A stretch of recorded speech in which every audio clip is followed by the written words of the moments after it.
Update ng ating megastar Sharon Cuneta. Nakita niyo ba guys? OMG! Talagang napamangha ang lahat, lalong-lalo na ang mga fans ng ating megastar. Super payat niya ngayon, grabe.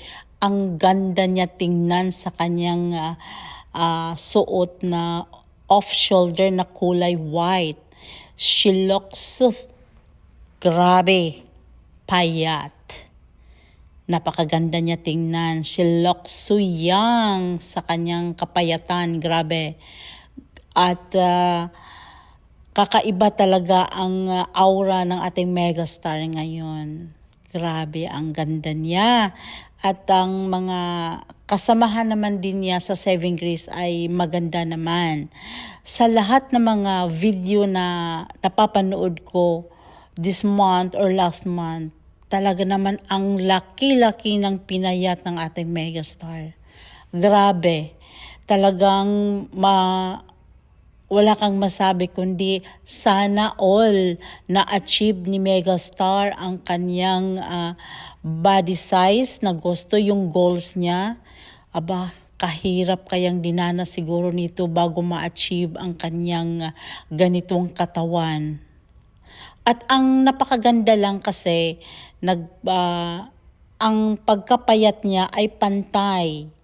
Kasi may iba naman nakikita natin na pumayat nga sila pero hindi pantay. Grabe yung mga skin na maluwag masyado pero hindi maayos yung anong ginawa doon, hindi ko alam. Ayaw ko na lang banggitin ang pangalan ng isang artista na nakikita mo yung braso na hindi pantay. Hindi pantay sa katawan niya. Pero ito si Sharon Cuneta na wala yung big tummy niya at saka yung arms niya. Talagang matinding pagjijita ito ang ginawa niya. Kasi nakikita mo yung kanyang katawan, grabe. Look, tingnan mo siya guys. Wala siyang tummy. Wow! Talaga naman, at sa yung look niyang long hair. At saka ang ganda ng makeup niya today. Yes, nababagay sa kanya at saka yung ilong niya.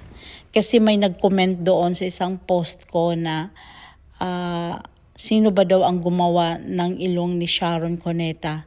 Hindi daw parang natabingi yung ganun. Pero ang aking pagkaalam ang napag-alaman ko ay hindi naman pinagawa ang ilong ni Sharon Cuneta. Talaga namang sadyang maganda ang ilong ng ating megastar. Hindi yan pinaritoki o ano man ang ginawa sa ilong niya.